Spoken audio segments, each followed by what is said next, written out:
both the Nation Network studios and remotely to another edition of Sekeres Price, the fabulous studios there, the Nation Network studios, built by Arbor Lee. Jeff Patterson in for the vacation. Matt Sekeres, who's down in Seattle watching two very unentertaining baseball teams go toe-to-toe this weekend. Hopefully they get something that resembles entertainment. If you're going to something that resembles entertainment, maybe downtown Vancouver, stay at the Wall Center, 604-331-1000, steps away from everything here in downtown Vancouver. Maybe you're going to a concert involving octogenarians in the not too distant future.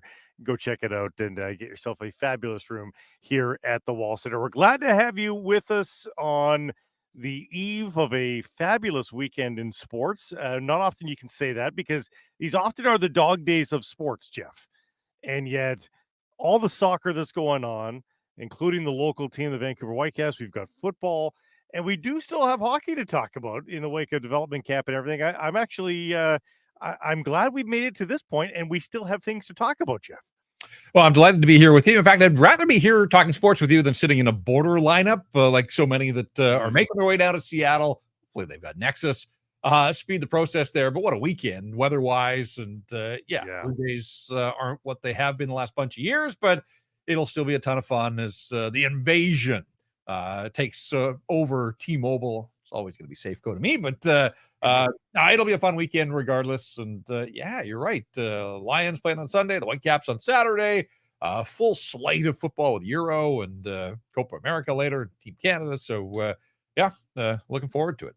It's a lot of fun, and yet we're not too far away from all these signings, of course, this week for the Vancouver Canucks, which is where our poll question takes us today at Sekeres and Price and on YouTube as well. Cast your vote as you see fit. The question today, will Jake DeBrusk score 30 or more goals next season for the Canucks? Simple yes or no answer. I think a lot of people are excited. They're voting with their heart right now. Not to say that yes is necessarily the wrong answer for me or maybe for you too, Jeff, but this is a guy who, I mean, without fail, and we're going to talk to some more people today about this, there's not really a bad word said about Jake DeBrusk. Not to say that he's the best player in the NHL, far from it. Obviously, he's a moderately priced free agent signing, but one that really comes with a vast array of skills, not just offensive, but defensive as well, can play both special teams. And I think to expect to see a 5-goal bump because of increased exposure and almost permanent exposure, you'd have to think, because he's either playing with Pedersen or Miller. I can't see a world in which he slides down to a third line and power play. I don't think a 5-goal bump from his usual is that much to ask. So I'm going with yes. Yeah, I mean, twice a 27-goal scorer, 3 times 25 plus in the National Hockey League. Excited, obviously, with the big ticket, some expectation. I think that'll, internal pressure for him to perform. And he played with good players in Boston. Talked about the fact the broken hand at one point this season slowed down his production. So this was an off year for him. But I think if Elias Pettersson does a little soul searching here in the offseason, comes back strong, gets back to being anywhere close to the player that burst out of the gates last season, the guy that got to 102 points 2 years ago, there's every reason to believe that they're setting Jake DeBrusk up to succeed here. And as you said, power play one. Like, you think since Bo Horvat left and Bo had morphed into a power play ace in the bumper, they have run a bunch of right shot guys. Kuzmenko, Lindholm, Garland got a chance. They really haven't had a left shot guy back in the bumper. Now, Jake DeBrusk himself said he hadn't played a lot in the bumper, but I do think that that's probably where they're going to give him a look. JT Miller on the half wall, slides that puck to the inside. Teams respect the shot of JT Miller. He can take the shot. He can score from distance, but he's also proven to be this great playmaker on the power play. Slide the puck to the inside. That's where Horvat made a ton of noise, and I do think that the opportunity exists for Jake DeBrusk to do some of that. I don't know if he gets to Bo's level right away, but I do think that opportunity is knocking for him on the inside on the power play. So playing with Elias Pettersson, power play one, a little bit of a boost in his production. Yeah, I'm voting yes on this thing. And I think I'm a little surprised that it's running 70% right now. Optimism abounds at this time of the year, though. When you get your big shiny toy, people want to believe at the very least. Patrick Allvin said, though, on Monday after, when he met the media, he said unless Rick Tocchet has other ideas, he thinks that this was a signing done to provide Elias Pettersson that winger that he's been lacking here for the last little while, a guy with a proven track record of scoring in the NHL. So, yeah, I'm voting yes on the poll question. Further to your bumper suggestion as well, by the way, he's not quite the fire hydrant that Bo Horvat was. Like, Bo was he was this strangely heavy dude for as mobile as he was, like it was hard to. Jake's a pretty strong guy too, by all accounts. If you talk to a lot of people, and again, we're going to talk to Ray a little bit later about him. He's pretty tough to move as well. Not quite as stout as Bo, but I think he's going to be able to maintain his position and get shots away in that position. He only had last year 2 power play goals. Yeah. 10 power play points isn't the end of the world, but 2 power play goals, he had 3 power play goals in the playoffs, for heaven's sake. So it tells you that his opportunity wasn't really there during the regular season. That seems like just an easy way for the Canucks to juice a little bit more out of it. We haven't had a chance to speak to Elias Pettersson since the signing, Jeff, so we don't know how much he knows about the game of Jake DeBrusk. But, I mean, he's a bit of a student of the game. He's a bit of a hockey nerd, Elias Pettersson. You have to know he knows at least something about him, and you have to believe that he's excited about the prospect of a guy who perennially is 25 and up in terms of goals. He's got to be lightened by the fact that he's got a legitimate, again, not a Rocket Richard goal scorer, but he's got a goal scorer alongside him now. Well, and look, at the exit meetings, there was a little bit of tough love, right? Rick Tocchet and Patrick Allvin basically dumped it back on Elias Pettersson for his performance, weren't buying the tendonitis, whatever the case.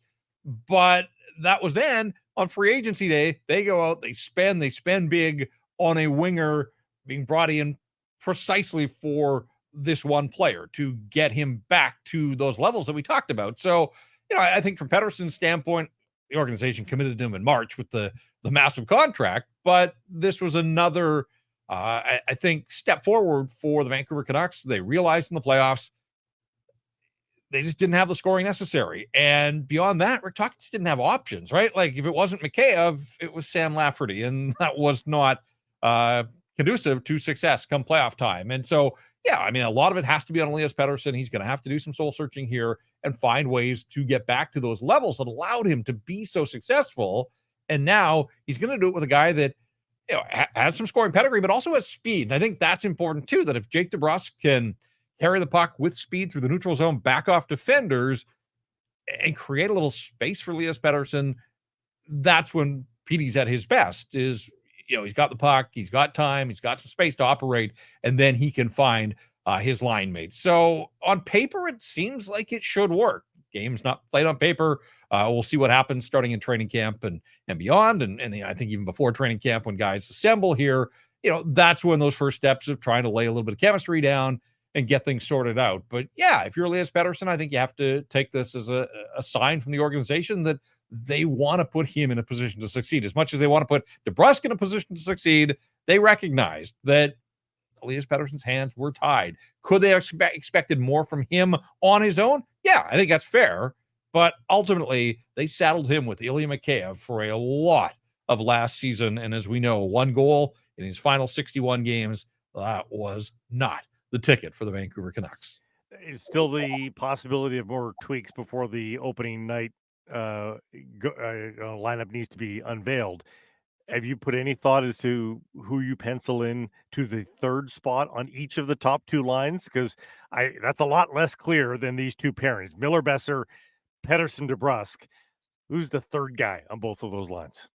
Yeah, I just, as we sit here in the first week of July, I probably have Höglander and Pettersson just because they did have some success, even though it waned a little in the second half of the season. And we know in the playoffs, it wasn't great for Höglander. But I think that's where I would look, is Höglander with Pettersson and DeBrusk. And then, is Danton Heinen going to get an opportunity? Last year out of camp, it was Phil DiGiuseppe, and to his credit, he earned it. He had a really nice camp over in Victoria.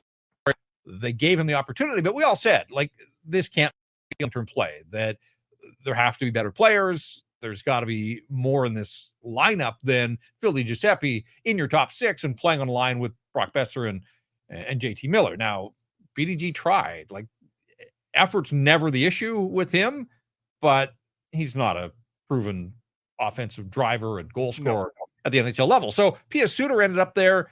The underlying numbers were terrific. Like, Pius Suter's a smart player. He complemented Besser and Miller. And if you have to go back there, it's not ideal, but you know that it worked for a long stretch for the Vancouver Canucks. So I could live with Pius Suter being on that line, but I do wonder if Pius Suter has to center the third line, or I see a lot of people thinking Blueger is going to be the third line guy, and Suter will drop all the way down to the fourth line. Maybe Dan Heinen gets an opportunity. Again, this is a guy that has performed and produced at a reasonable level, and we talk about players leveling up and making the most of an opportunity. Excited to come back home here. Langley guy who has scored in the National Hockey League. I could see a world in which he is given that opportunity, and then he's got to make the most of it. So, if we're drawing up line combinations and depth charts here in the first week of July, I'd probably go with Heinen, with Miller and Besser, and then I don't know. I see a lot. Like, I watched it last year. I get that for a run of time, Teddy Bluger had a nice go with Connor Garland and Dakota Joshua. Teddy Bluger gives you everything he can.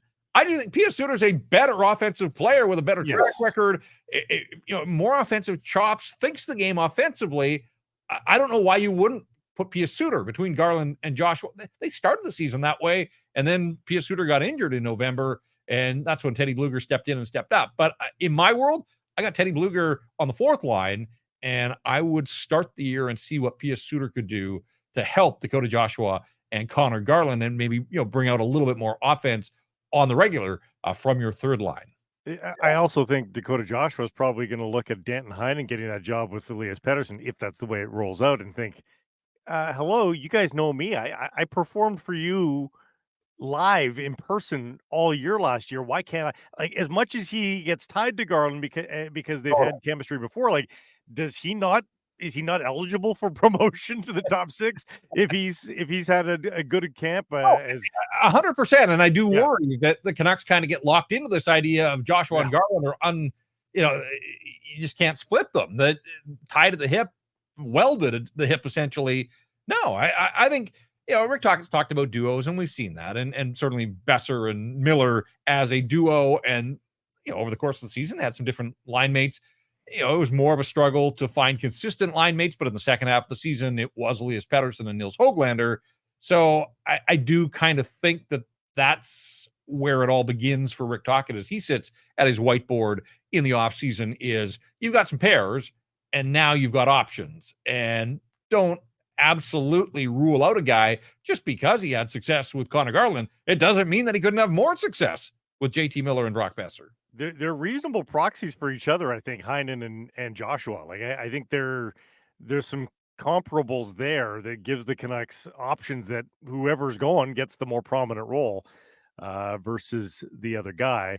And there are other options as well, which kind of brings us to our top story for today, brought to you by Yellow Dog Brewing, Yellow Dog Spirits, Neighborhood Brewing, and Foolish Wine. And that is the end of development camp out at UBC, a development camp that you are on hand yourself to see with your own two eyes. And we're going to give out the very large caveat before we give any plaudits away here. It's development camp. Thank you. But at the same time, we're going to judge it within that scope. And within that scope, there are guys that are going to jump off the page more than the other guys. That doesn't mean they're certified National Hockey League players by any stretch of the imagination. But in this scope, if you put yourself in the position of one of these young players, Jeff, you're going to want to show up. You're going to want to look good. And a couple of those guys probably did better than the others at doing so. Yeah, the on-ice portion of camp is over. It's gross grind day today with the sun beating down, so that'll be a challenge in and of itself. But the camp is essentially over. It was a scaled-down camp from the outset. We knew that coming in. 24 skaters and 4 goaltenders. And because of that, they didn't have enough bodies to really conduct the true scrimmage. So it was 4-on-4 out at UBC for about half an hour, and then they went down to 3-on-3, and they finished up with a shootout. Coolest part of the shootout was that the Canucks social team flew a drone. I'm waiting to see the footage. They followed guys in on their shootout attempts. So I would imagine that makes for some pretty decent content. As for what we saw on the ice, and I say this every year, and in fact, as every year goes by, more and more, I'm more about the Canucks winning a Stanley Cup at some point. And so these guys that were at this camp they're so far removed from being a part of that effort for the organization. And in fact, when they went down to just 24 skaters, and I guess with the goaltender, like Ty Young's a Canuck draftee, but of the 28 guys in camp, like 17 were drafted by the Vancouver Canucks, a couple of others signed by Abbotsford, but they had to bring 10 in on, invitations. And again, this speaks to this is not the deepest prospect pool. And so when you watch a camp like this one, Tom Willander, without a doubt, the headliner, the only first rounder. Jonathan Karamaki has done development camp a couple of times, so he was not involved here. Elias Pettersson, the defenseman, he wasn't here either. So Willander was the headliner. And I will say this about Tom Willander. Like, if you just walked in off the street, I don't think you would have been able to single out the guy that was 11th overall in the 2023 draft. Like, he didn't stand out above the others, and I think a lot of people would have hoped that and wanted. And this isn't me dumping on Tom Willander at all. Please hear me when I say this. I think if you took all these guys at camp and sprinkled them in with NHLers, a lot of them would stand out for the wrong reasons, and I think Tom Willander would level up and wouldn't look out of place at that next level. He looked like he was sort of cooking at about 80% at this camp. Like, he just looked like a guy that had more to give. And that's not a knock on him. I just, like, when you watch him, he's a beautiful skater, remarkably fluid. I remember at the time of the draft and after the draft, and it kind of hit home again, the name Dan Hamhuis came up as a comparison. Now, how often did you go to Rogers Arena and get blown away by Dan Hamhuis? How often did you leave the rink thinking, hey, Dan Hamhuis was the best player tonight? Exactly. But how often did you think, man, like, he is just so solid and smooth and doesn't make mistakes and can be a really good NHLer for a long, long time? And I think that's where Tom Willander is. So wasn't blown away by him. I was out there last year as well, saw him. He just looked a little more relaxed. He talked about the fact that the second time around is so much easier, familiar with the area and the organization and the faces and everything else. So one of the things that really stands out to me at development camp is this ratio of coaches to the scaled down number of guys. Like, Matty Malholtra's on the ice. The twins are on the ice. Mike Komisarek and Michael Samuelson on the ice. Yogi Sveikovsky, who's been promoted to an assistant coach. Jason Krogh, Yogi's replacement as the skills guy. And then there were others out there as well. And there's 10 coaches on the ice for 28 guys. Like, it is remarkable the attention that you can devote to players in that regard. So, they always talk about this isn't really an evaluation camp. It's more about trying to help these guys learn about being professionals. And I think that, it's a good week for that. They do a lot of off-ice things, hospital visit. Again, just this understanding of what the Canucks mean for the players that are new to the organization, that maybe don't fully understand the market. And so they do a nice job of sort of immersing all these young guys in all of that. But ultimately, they're hockey players. They're here to play. But it's funny when you hear from the organization that it's not an evaluation camp, but then you invite 10 guys that, hey, they want to get noticed. They want to stand out, right? Like, you can understand if they're busting their butts. And so the first couple of goals that were scored in the scrimmage were guys that nobody's ever heard of, players that aren't on anybody's radar. But this is an opportunity for them that, college guys that'll go back to their programs, but will be looking for NHL contracts at the end of next season. There are a few guys that are eligibly drafted next year. And so on one hand, it's not an evaluation camp, but on the other, you've got these guys that are trying to make a name for themselves. And I thought some of them stood out with their performances in the scrimmage on Thursday afternoon. Was it Riley Patterson who went between the legs? Riley Patterson scored an incredible goal. He scored twice, actually, in the scrimmage. And, just see the confidence of a young guy, moves in, and we've got the video that we're showing. Like, that was a big-time, big league goal from a guy that was drafted in the 4th round last year, had a nice season in the Ontario Hockey League, and certainly projects to be a prospect in a couple of years, but he'll go back to the OHL. But that certainly drew some oohs and ahs. It wasn't a super well attended. I was surprised, actually. Maybe it speaks to the weather in the first week of July, and people in Vancouver have so many other options. There were some fans in attendance, but not as many as I thought there might be for the end of development camp scrimmage. Yeah, Patterson coming off that, and it's two T's, by the way, but we'll still like him, even if he scores goals like that. The other guy I wanted to, just because he stood out above the crowd quite literally, is Vilmer Olofsson. Yeah. Now, the Canucks are more prone to sign players that are 6'6" on defense. He's a winger, but it's intriguing. Does he have the wheels to actually move around? You know what? It looks like he has developed from this time last year. Like, he really was sort of a curiosity, and I think he was to the organization as well. They drafted him on his size, had played over in the Swedish Junior League, comes over here, plays for Guelph in the Ontario Hockey League, 17 goals. You know, it's not a gaudy total, but at the same time, finding his way in a new league and a new culture and everything else. Yeah, relatively mobile for a guy at that size. And I can't speak for everybody else, but you're drawn to him on every shift just because he's so much bigger than everybody else. Like some of these guys, 17, 18 years old. He's just turned 19, but the variance at that age as guys fill out and continue to grow. Some have stopped growing. Some are going to, add a couple of pounds and continue to grow as they go here. This guy physically is a specimen. And off the ice, I saw him yesterday. I posted a picture on my X account.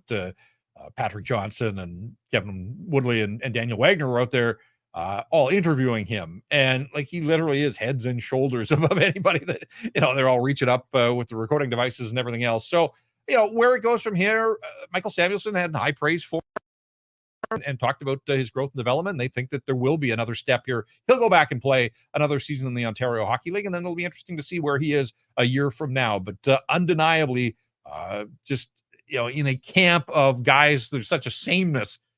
All these guys are essentially 6'2", whatever. And then you've got this Vilmer Olofsson who's 6'6", 6'7" on skates. He's certainly taller than that. So, yeah, there's a curiosity factor, certainly, to see if he can level up to, play as a professional a year from now. That's our top story, brought to you by Yellow Dog Brewing and Doc Morgan's Restaurant and Pubs over on Bowen. If you're lucky enough to have a boat, or maybe take a ferry over to Bowen Island, make sure to stop into Doc Morgan's Restaurant and Pub right on the beautiful boardwalk. You can enjoy lots of delicious pub fare with a pint of refreshing Taste My Tail Pale Ale on the side as well. Before we leave the young Canucks, let's get a little bit older. Is there a chance that a young Canuck forces his way onto this team? We talked a little bit about Podkolzin, and he's probably in the driver's seat there.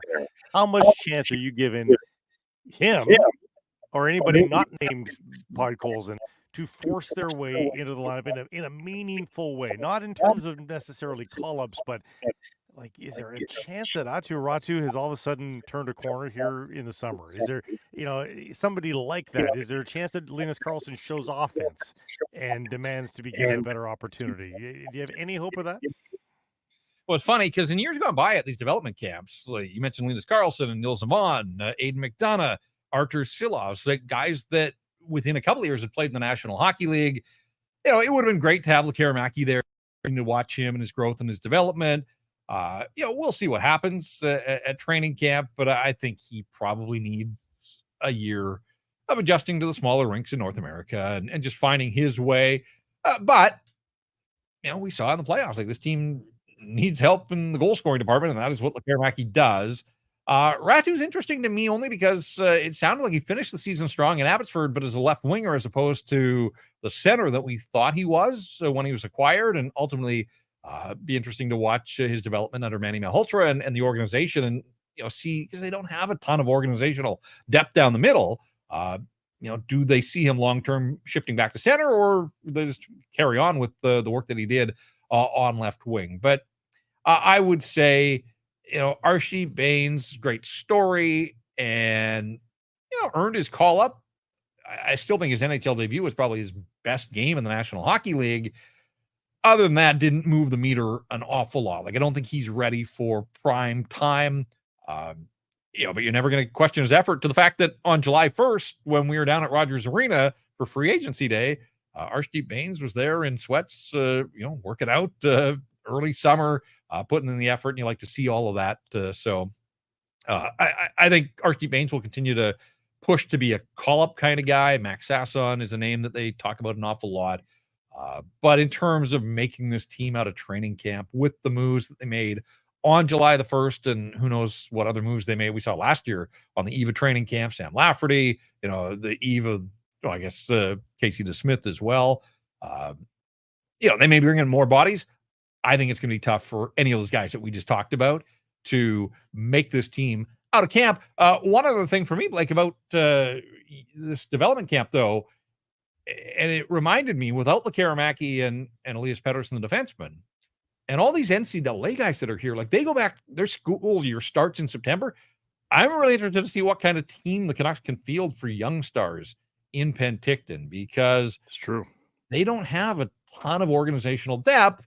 And when they needed to lean in and bring in 10 invites for this camp, I would think you'll see some, CHL invitees and free agents given an opportunity. But Lekaramaki and DPD should be part of the young stars roster for the Vancouver Canucks. We should mention Aiden McDonough's found a new home.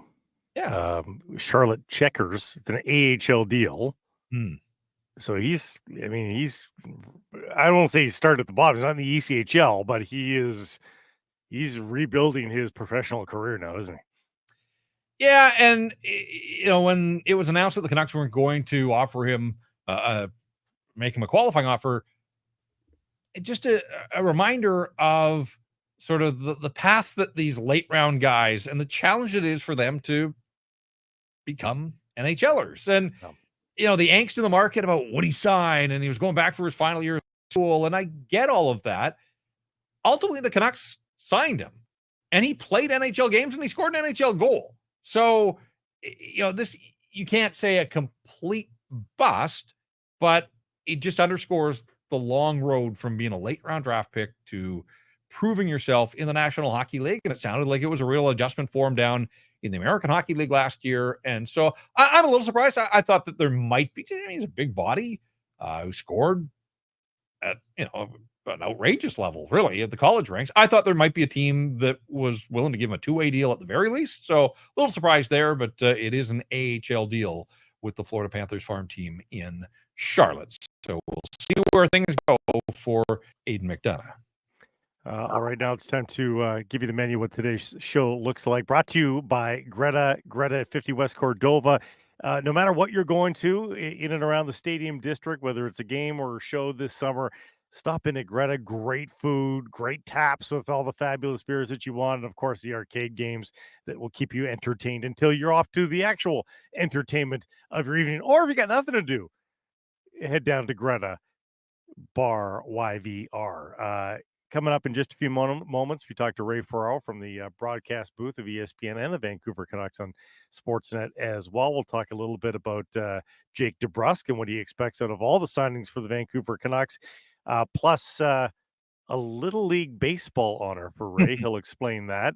Sean Whyte from the BC Lions on a fabulous run of play, not only for the team, but for him individually, and how age is just a number, very clearly for Sean Whyte right now, who is only getting better. He is like fine wine. And on the pod side of things, you'll get the hashtags, best and worst of Twitter, and to the people we go as we go over the very best of your feedback throughout the course of the week. Time for our Bet365 bets of the day. Jeff Patterson, do you want to get us started here? What do you have in mind for today? Sure. You mentioned Sean Whyte, BC Lions in Hamilton on Sunday at the back half of the weekend here. Lions are 5-point favorites. I'm saying lay the points. Take the Leos in this cat fight. You can get them at 190. Not bad. I am going to look at the Whitecaps. And while it has been mostly Ryan Gauld that is the creator, of course, the guy on the other end of it is usually Brian White. Now, I don't have Brian White on the team of the match day like everybody else. Yohei Takaoka, Ryan Gauld, and Matthias Laborda, all team of the match day for the Whitecaps coming off their Wednesday victory. Brian White didn't get that honor. But what he can do is get me the first goal of the match versus Montreal tomorrow. And that pays out at plus 500 for Brian White. And really, when he gets hot, he gets really hot. It's an inevitable result. And he often gets things started. So I'm taking Brian White with the opening goal versus Montreal.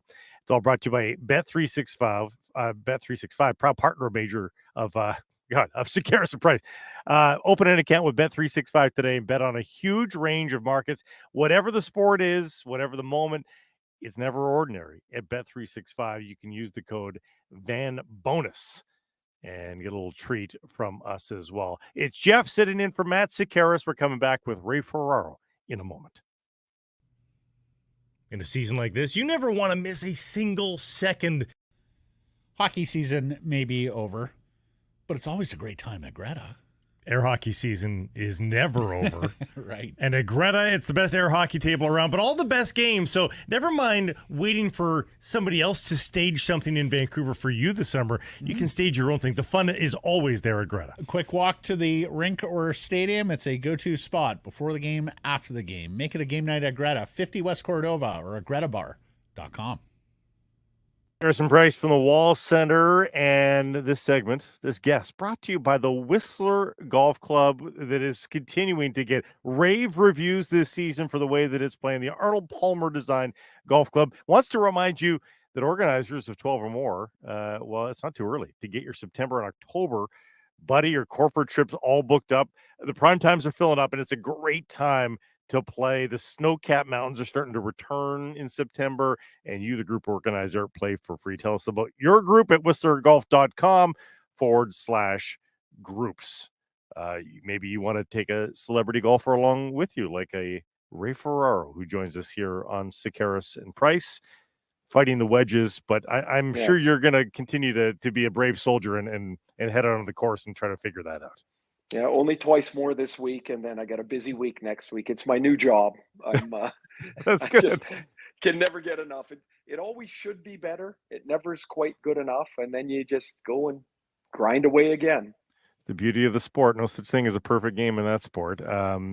Before we get to the hockey, and there's lots to talk about with regards to the Canucks, explain to us what happened this week with your honor from the Little League World Series. For those that don't know, Ray, when he was a wee lad, looking like son Riley in the photo that's in the Trail Times there, you went to the Little League World Series, which I can only imagine was a bit of an ordeal for a small town like Trail to, get airfare and send you guys to Williamsport and all that sort of stuff. But you're getting bestowed an honor by Williamsport in the Little League World Series. What does it all entail? Well, so first of all, that trip, it was in 1976, and there's been 5 teams from Trail, unbelievably, that have gone to the World Series. I mean, it's just remarkable. We were incredibly blessed, as all athletic or youth athletics are.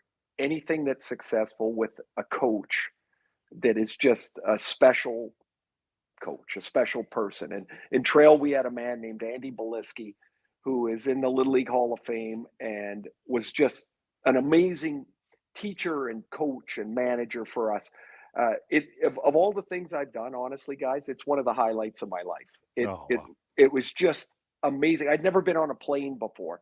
The provincials were in Vancouver. That was a big enough trip, for us to go to Vancouver. And then we flew to Quebec for the Canadian finals. And I'd never been on a plane before. And then we played in Sherbrooke and we won the Canadian championship, and we had a week off. They took us to Toronto. I'm not really sure why we were there, but we were there for a week, and then we flew to Williamsport. And when you're 12, I don't think you really appreciate, we knew it was cool. I mean, there was a team from Japan next door, and all the US teams were there, but we kind of connected with the Japanese team. And that was in the stretch they won every year. And it was just an amazing, amazing thing. And I look at what's become of it. The series grows every year, the viewership. And so I got a call this year, or earlier in the year, about this honor of excellence. And basically it's for those that have played in the World Series and then have gone on to do whatever, that is, been noteworthy, I guess. And so Megan Duggan is the director of player development with the New Jersey Devils. She's being inducted this year as well, which is really cool. And It's amazing. Like something happens and it triggers memories, like all these things you've kind of forgotten and about the trip. And I'm back in Trail for a family thing, and I ran into our catcher from that team. And by the way, his name's John Lucchini, and his son Jake just signed with Nashville yesterday. Right. And I so know the name. Yeah. yeah, and so I saw John yesterday, and I'm like, so he was pumped about his son, and then we started talking about the little league thing, and so it's just been a great surprise. It's been awesome. It's Very amazing, cool. Ray. I can't remember what I did earlier this week, and your recall of something that happened at the age of 12. It's amazing. It is funny that it just takes you back, like something like this. And a quick funny story was, so we had to win. We were in the semifinals, and we were down 2-0 in the 6th inning. There's only 6 innings in Little League, and we were playing a team from Chateauguay, Quebec. And I was telling Mitch Melnick, the great radio host in Montreal, of this story on the air. I don't even know why it came up. I said, yeah, and then we scored 3 runs off this left-handed pitcher. I always remember his name was Aaron Nalbandian. Well, somehow Aaron Nalbandian called into the radio show, and we ended up in this 15-minute conversation on the air about the game. He had a no-hitter going in the 6th. We got 3 runs in the 6th inning, and it was like, I'm like, I go, how big are you? Because I remember he was a mammoth 12-year-old. And he goes, well, I'm about 5'11". He must have been about 5'10" and 3/4 in He Little plateaued. League. He plateaued. And he threw hard, and we were like, how are we going to get through? We couldn't even get 1 hit. We somehow got 3 runs. So yeah, the memories pop in. That sounds like it was 2 weeks without your parents too, probably, because I don't think they're traveling to Chateauguay and Williamsport and Toronto and all that. They came to Williamsport. Okay. Dad somehow, there was 5, I remember this, 5 parents somehow made it to Sherbrooke, and Dad was one of them. And I remember because they didn't tell us. I think because they were probably scraping nickels together, honestly, to get there, and it might not work. But the 5 of them made it, and it was the best, because I hadn't been without my parents for like a weekend. Right. Yeah. So this was a big deal. Yeah. Well, speaking of parents, the parent of Jake DeBrusk, and I'm sure I've had some chats with Louis about what his son can bring to the table as a Vancouver Canuck. Our poll question today: can he score 30 next season for the Vancouver Canucks, increased role and all that? What do you think? I do. I do think he can. I have texted with Louis. Now, Louis used to use his hands in a far different way than Jake uses his, and Louis were for evil and Jake's are for good. And so this is why I think Jake can score 30. I've watched him play a lot. We did a lot of Bruins games at ESPN, and this is not exclusive to Jake and the Bruins. I think this is the way it is when a player is with a team for a long time. The team sees what he's not. Everybody else sees what he is. And so after a while, I would even equate this to Mitch Marner in Toronto. Everybody in Toronto sees what Mitch Marner is not. And I think for a good portion of the people, they've forgotten what he is. Jake's big. He's fast. He's got great hands, like really great hands. And he can play a bit of a power game. I think he got stuck in Boston between 2 different things, the power game and the speed game, and really he kind of lost, in my mind, the best of what he is. And late in the season, he kind of got it back. He skated with more purpose. He drove the net more. He got like in front of the net, like he's not what you would call a physical player, but in front of the net, he's really strong. They can't get him out of there. He's got really good hands, scores a lot of goals close to the net. And so I think this will be like a breath of fresh air, because what do the Canucks see? They just signed him for 5 years. They see what he is. They don't see what he isn't. And so now you have a chance with new coaches and new eyes to work on what they want you to work on. And you're going to be playing in a role here that expects and needs offense. And so I think now he had that chance in Boston, but this year, the centermen in Boston, with all due respect, were not Krejci and Bergeron. Those guys, Charlie Coyle and Pavel Zacha, had really good regular seasons, but they're lower down the lineup guys. They should be like Zacha ended up on the wing this year. Coyle's he's best as a number 3. He could probably stretch to a 2, but those guys were playing with David Pastrnak too. So you should get more help from your centerman here in relation to what DeBrusk can do. I don't see why he's not a 30-goal guy, like why that shouldn't be in his sights. I would imagine that a fair bit of that's going to depend on his centerman. And, I've said all along here, Ray, that no matter what the Canucks did in free agency, the most important thing for them this summer is to get superstar Elias Pettersson back and performing at the levels that he has pretty much throughout his career. But what about the fit? Like, I want to be careful when I say this, but this is more a concept than an idea. We saw Zach Hyman, who had scored at a level, go to a new place, get elevated in the lineup, obviously play with the best player in the world, and bust out. I'm not predicting 50-some-odd goals for Jake DeBrusk, but if Elias Pettersson does come back and play like he has in the past, could there be a Zach Hyman-like bump for Jake DeBrusk being put in every position to succeed here? Well, there is some similarity there. I mean, it's not like DeBrusk was playing with a bunch of guys that couldn't play either in Boston. Zach Hyman was playing for the most part with Austin Matthews in Toronto. But Matthews and McDavid are far different players because of the generation of chances and how they happen. For Matthews, they end up on his stick and he's shooting it. For McDavid, Hyman was able to position himself to be the receiver. You still got to finish them, because it does piss me off when I hear guys say, well, he's playing with McDavid. And you're like, yeah, well, other guys were playing with McDavid. Why didn't they score 57 goals? Oh, because it's really hard to do. And he was able to do it. The linchpin of all of this, Jeff, as you mentioned, is Pettersson. Like the untapped room from where Pettersson finished the year at last year to what we've seen is mammoth. It's not just the points, it's the way that he played the game. And whether it was through injury or lack of confidence or deteriorating belief, I think all of that kind of plays into when a player slides. It's all of it. It's not just one thing. It's often more than that. And I do think the one thing that DeBrusk can fit well with is he doesn't need the puck. He likes to carry it. He's good when he carries it, but he plays a give and go really well. And I do think that's a strength of Pettersson, is his ability to give up the puck at the right time, to carry it, to make somebody miss, and then to deliver it at the right time. And so I do think there will be more opportunity for him to shoot and to score. And he does shoot the puck really, really well. Like, it comes off his stick and it's quick, and it's I wouldn't say it's heavy, but it's a quick, an explosive release.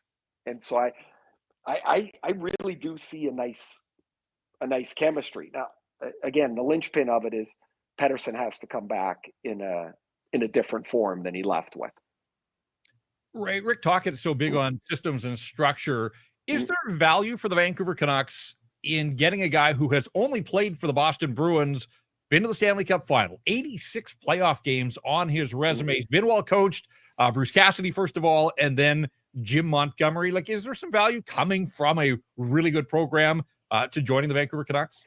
The systems will be different. There'll be some variance to them, but I do think at times we get too hung up in hockey about the systematic approach. It's not football, right, where everything is scripted by the yard into, the receiver runs 3 yards, turns right, and the ball's waiting for him.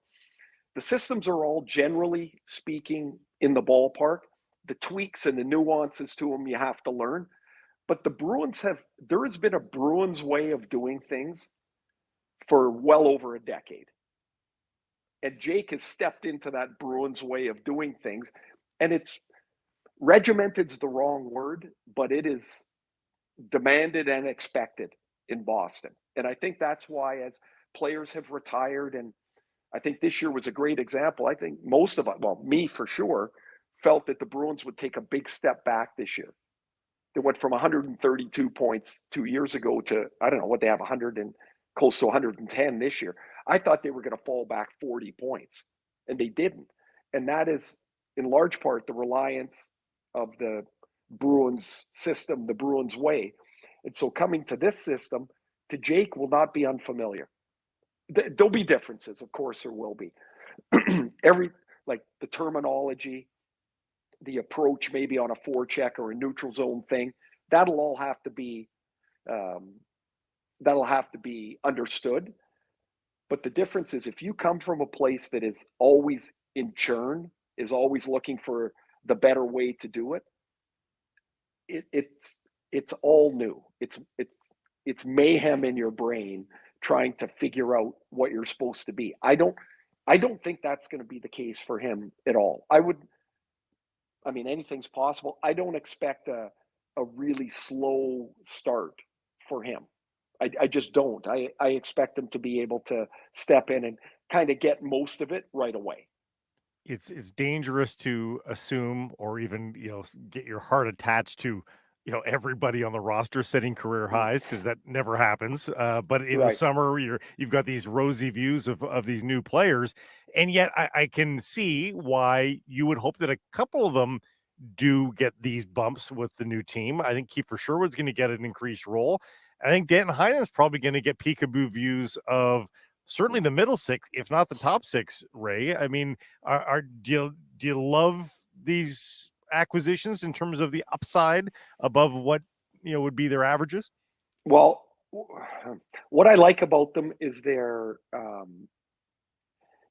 everybody wants they should have signed this guy, they should have signed that guy. People do understand how the salary cap works, right? Like, are we aware of that? Like, I think so. Yeah. Okay. So it would have been nice to add Gensel, and it would have been nice to add Brady Shea, and it would have been nice to add, I don't know, pick another Jonathan Marchessault. So you have no money. Like, you have to make it fit. And so what you have to hope is that the players you sign can outkick their contract.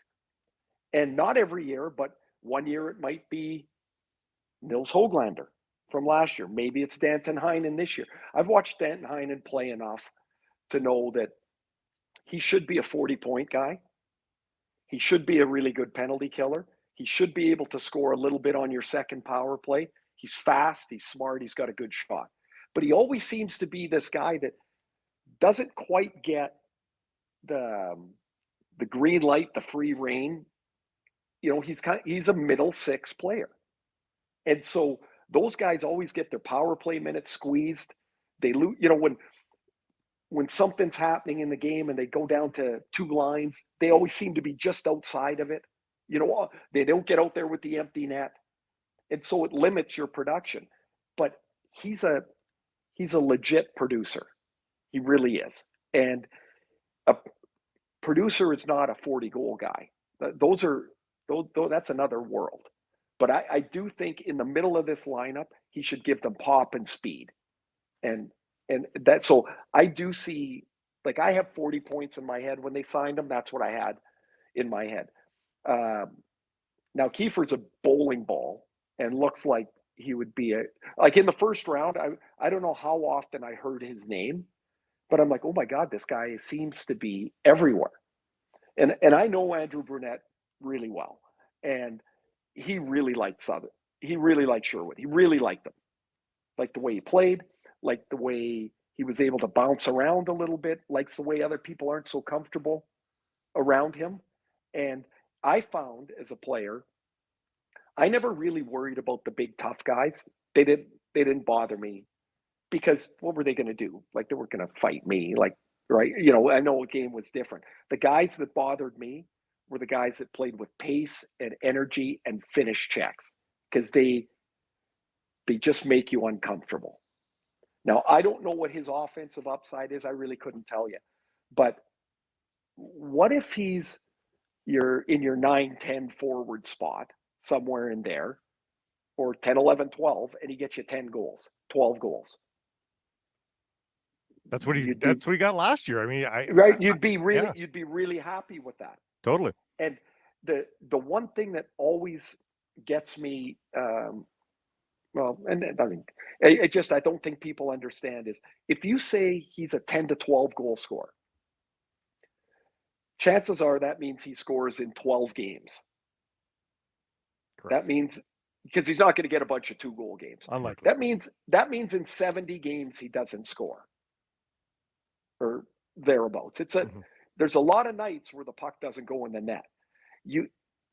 If you look at those types of players and say what we get past 10 goals is gravy, I think you can understand what they can do, but you have to understand they have to understand in those games they don't score, their impact has to be something else. You can't just be a guy filling out a jersey. And so for him, what do you have, 190 hits last year or 213 hits, whatever? I'm like, I don't even know how you get that many in today's game. But it's physical. It's an uncomfortability on your forecheck. It's a penalty kill. It's a block shot. Like, you've got to contribute outside of the goals. So I with players like that, I don't tend to get too tied up in the offense because it generally becomes, you look at their card, the back of the hockey card, and the numbers are all the same. 7, 8, 9, 10, 11. Like, they're all in that range for most of the players like that.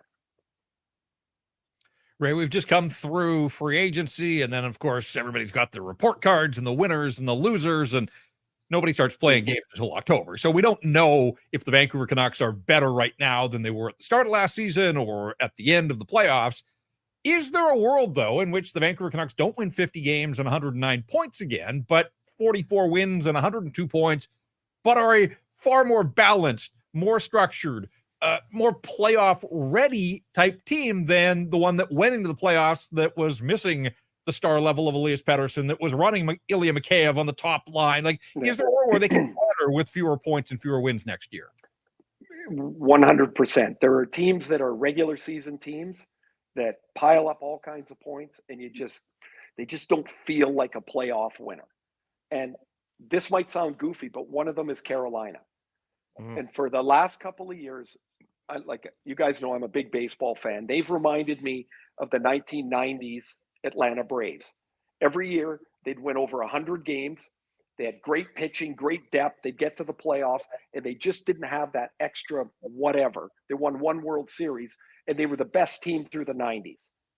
And so I do think, Jeff, the premise that you lay out is really possible in that maybe you, like, first of all, I don't think they can start the way they did last year. I don't, like, that was wild. Like, what do you need? 6 goals? Oh yeah, we'll get 6 goals tonight. You know, like, whatever you need. Six was a slow night early on for them. And 8 and then they get to the end of the year, and what I really enjoyed was this time last year, it was just like play meaningful games in March. Then by the time we got to March, they weren't winning the right way. Right. They were winning, but it wasn't the right way. But you knew that somewhere, the way the offense and the power play dried up, you had to have a realistic view that that's the Achilles heel. And so if you could get more balance through your lineup, of course you'd like to have a 50-goal guy sitting there that you were able to acquire. Like, of course you would. Like, you really would. But the balance that's been added to the lineup, given what's already here, I think you have less distance to travel to be that good playoff team that you're talking about. Last year, it was about, I don't know what they are. They got to build all of it. They've got to, are they going to be, is Tocchet going to be able to get this team to play the way he wants? And how long is that going to take? And by the end of the year, they really looked like and I think we saw in the playoffs, a team nobody really wanted to play. You're not comfortable. And just think of how the margins are in the playoffs. So the Oilers go to Game 7 of the Stanley Cup Final. Nashville could have beat Vancouver in that first round. They could have beaten them. Yeah, for sure. Vancouver could have beaten Edmonton. Edmonton beat Dallas. Like, every one of those teams is able to make a small case that we weren't that far off. Like, do you think Nashville's excited right now? Oh. Now I think they've got a lot of guys that do the same thing, and they're going to have to. My buddy Bruno's going to have to figure out how to get power play time and puck touches for three right-handed guys that like to score goals, that like to stand in the same place. That's his problem. So that's what Nashville's got. Vancouver must think, we think we're better. We think we're deeper. We think we can sustain everything that you're going to have to will yourself through in a season. Dallas probably feels like, man, we were right there. They lose the last game of the series. They gave up 10 shots. They're like, we're not worse than Edmonton. Do you think Edmonton thinks they're better today? Of course they do. Like it's so tiny, all the margins in this conference. It's really pretty cool to watch, really. It's unfortunate. There's probably 10 great management groups in the NHL. Only one gets to win the Stanley Cup in any given year, but it's nice. I think Canucks fans are appreciative that, the no plan is gone, that even if it doesn't work out, there's no cup hoisted in 10 months time, 11 months time, that there seems to be a method to the madness here. There seems to be a plan at place. And I think that's given some people some optimism as well. Ray, thanks for doing this. You betcha. Thanks, guys. It was great to catch up. And I do think you're right. Like the plan doesn't always work, but there's got to be a plan. Yeah. Yeah. Like if you don't have one, you just literally do not have a chance. And you have to have the courage to follow the plan. Yeah, and acknowledge but acknowledge at some point, I might have to make a swerve here because the plan needs a little tweak. But you can't blow it up. Yeah, you can't blow it up halfway and go, hey, let's try this. I do that on a golf course. It never works. It never works. You know what? I'm going to hit this wedge harder. It does not work. Damn it. My favorite is I'm lined up way too close to the ball. It's okay. I'm still going to hit it. I'll fix it on the way back. Yeah, exactly. What could go wrong? Thank you, sir. Enjoy your summer. We will touch base sometime soon. Thanks, Ray. You guys be well. See you, Jeff. See you, Blake. The Vancouver Canadians are back at the net. Catch fireworks, giveaways, and Friday nooners all spring and summer long. Get your tickets at CanadiansBaseball.com. Our next guest is husband material. He's the third oldest player in the Canadian Football League, the oldest on the BC Lions. He's been hanging around the club since 2003. He is also the most accurate kicker in the history of the Canadian Football League, and that is an awful high praise. That is high praise. History. It's our pleasure to welcome back to the show, Mr. Sean Whyte. How you doing? Louis, robo kicker, ain't got nothing on you, Sean. What is that? That's crazy to hear, isn't it? I thought this wasn't the jinxing show. You just jinxed me right off the bat. We're not. We're talking about what you've accomplished to date. Are we not allowed to do that? Your praises. You guys can do whatever you like. It's your show. And somehow you agree to come back on it every year. I was nervous.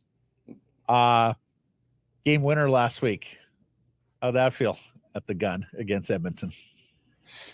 Felt awesome. It's obviously my old team, so it's fun to do that. But just to get that opportunity as a kicker is fun because I spend a lot of time on the sideline watching those guys play football. I'm probably the biggest BC Lion fan out there right now. So, but whenever I get an opportunity to go out in the field and contribute, it feels really good because again, watching those guys donate their body for an entire game, I better make the damn game winner for them. So, especially from 42, I got to make that. So yeah, it felt great. It was great to get a win. It's hard to win in this league, and to get an opportunity like that, it's always a good time in front of my friends and family and be at home.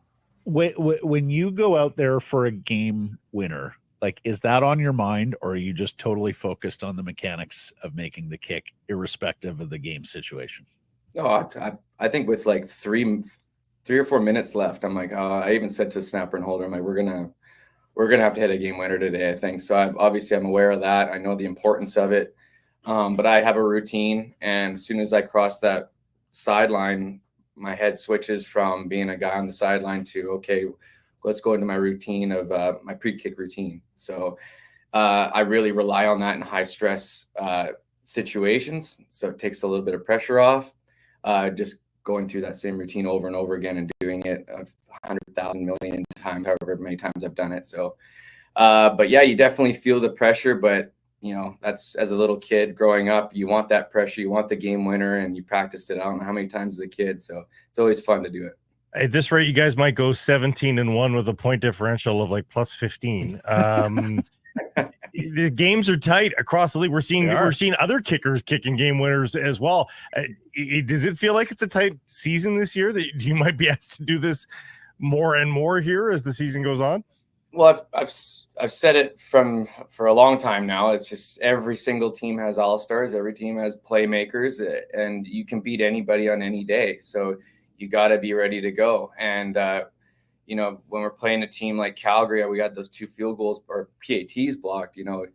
Those matter. Those 1 point matter all the time, especially when you play against those great teams. But again, everybody's a good team. People think we're going to Hamilton, it's going to be an easy team. No, it's hard to win in Hamilton, man. You got the fans all over you. It's wild and crazy in there, and they always seem to put on a good show for their fans at home. So we still got to play our best ball. And the other thing, being the BC Lions, being at the top of the league, people are going to give us their best shot. So you are statistically, not to jinx you, the most accurate kicker in the history of the CFL. Is that something you aspire to? Like, is that something you want when your playing days are over? Legacy. Mm-hmm. Yeah, I do. For a while there, I was just, I love playing football. I enjoy it. And then I was thinking about the next chapter of my life, maybe being a firefighter. But I think it was last year, I saw Wally Buono, and he goes, "How's firefighting going?" I'm like, "It's good. I just don't know if I'm ready to retire from football." And he goes, "Do you want my opinion or not?" And I said, "Yeah, I want your opinion." That sounds like him. Which is Wally's code for I'm about to give you. Yeah, I thought it was one of his riddles at first, but whatever. He goes, and so I'm like, "Yeah, of course I want your opinion." He goes, "You play football for as long as you can," and I immediately, right then and there, put firefighting on hold, and I just told myself, let's try to break some records. Then let's just see how long I can go. But I just got to stay healthy and stay consistent. It's sports, man. People are going to go through highs and lows, and I just got to keep mine just dead center there so I don't lose that percentage. So Louis played till 46. Like, yeah. I think you got 9 more years in you. Cool. I really feel really good this year. I finally trained in the off season, which helps. But I think back then the times were a little different. It's the kids these days coming through universities now. They're huge. They're big dudes with big legs, and it is hard to keep up with them. So I really rely. I'm not a big ball hitter. Some of these guys come into camp, like we got Carl Meyer here. He can hit 70-yard field goals, but he's just got a polish. Where I hit 55 max. So I just got to rely on being money from 50 and in. If I'm perfect from 50 in, I should still have a job. I should be okay. Blake and I have been talking about this, probably close to 10 years now. But field goal kicking everywhere has gotten so much better, Sean. And you're right. Like, some of these guys now with monster legs, like 50+ yard field goals in the NFL are like routine now. You're seeing guys, make from 60. What do you think has happened here in terms of the craft that it's taken such a leap forward in the last decade? Well, I think it's now people, athletes that can now see the benefit of being a kicker. Like back when I started kicking, no one wanted to kick, and you just didn't want to even have the status of a kicker. Now it's more, okay, I think it's more out there. There's so many more kicking camps and competitions running through the US all the time. I would love to start one up here in Canada to expose the kids that want to go up to the next level. But and just through time now, you got kickers that are in the NFL now are helping these kickers. I know Nick Novak does a clinic. There's more giving back to the young community, and the young community is now getting involved in the kicking game. But yeah, and I think the NFL giving them, what's the league minimum now, $400,000. So yeah, that's the lottery. Why not go kick a ball for $400,000? That's pretty good. Good living. I wonder if it's just a neglected part of the sport. Like, the NHL it was stigmatized, as he said. Like, now it's the NHL didn't think about goaltending till the early 90s. Maybe we should look at this. And you know what? When Wally wanted me to go to the States and play college football, I sent my film everywhere. And a lot of responses I got was, we don't scholarship kickers. So they just take a local product that was just playing soccer on the field. Right. So you know who's someone who deserves credit in destigmatizing it is Coach Belichick. Oh, yeah. Because they put a premium on kicking. Yeah. Right. Like Vinatieri and then Gostkowski, like they were about being good at field goal kicker because it was a points producing position. Like Belichick wasn't into all the bullshit and machismo about, oh, it's only a kicker, blah, blah, blah. Kickers are weird. He wasn't about that. He was a special teams guy. We're going to be good at this position. And, Vinatieri kicks 2 Super Bowl winners, and then Gostkowski comes on his heels, and he's tremendous as well. And suddenly people started looking at it and going, well, the best franchise in the game treats this position more serious with a greater degree of seriousness than other franchises. Here's why he did that, Sean, and here's why it's a terrible position. Because you don't go out there to kick for field position. You don't go out there to get a first down with a kick. Every time you're lining up, it's for points. Yeah. Like points are on the. And very few positions can say that. Right, like VA for his base and his VA, he can just do a little hitch for 3 yards, and that's okay. He's got another kick. Points are very seldomly on the line, snap by snap, for any other position. Like, does that mess with your head that every time you go out there, that people are looking at you going points? Yeah, it's stressful, man. But that's why I also love it. I grew up. Like I played rugby, you play offense, defense. Yeah, I didn't have to be the kicker, but I'm like, I want to kick. I want that pressure. I want to be the guy that makes the game winner. So I love it. And plus, I'm just too small to play any other position out there. So, so you joke about you watch other guys play football. But as mentioned, you have a rugby background. And Sean, on that errant snap last Thursday in the first half, where Flintoff is going to scramble, I saw you square up, bro.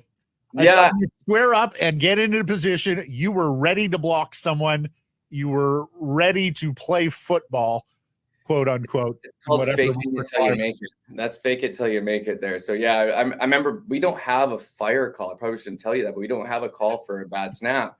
So I remember back in the day, they said if that happens, square up and block the next guy. So I did that, and then I saw the next guy was massive. So I was kind of like one of those bullfighter guys. So I was like, yeah, go. There you go. Do you remember your last tackle? I let the guy go, and he chopped down Flint pretty good. I was like, ooh. Do you remember your last tackle? I felt bad about that. What's that? Do you remember your last tackle? Yeah, I do. It was 2018 in Toronto. I tackled Chris Rainey, and I got a grass stain on my shoulder. And Wheezy, our equipment manager in Edmonton, he goes, "Oh my God, I don't know what to do. I've never washed your jersey before." Oh, so good. Just before we let you go, and you've mentioned it's hard to win in Hamilton. They may be winless, but they will pose a threat on a Sunday. We were once again duly amused at your turn as BC Lions fan at FanFest in Kamloops. Very good. Again this year.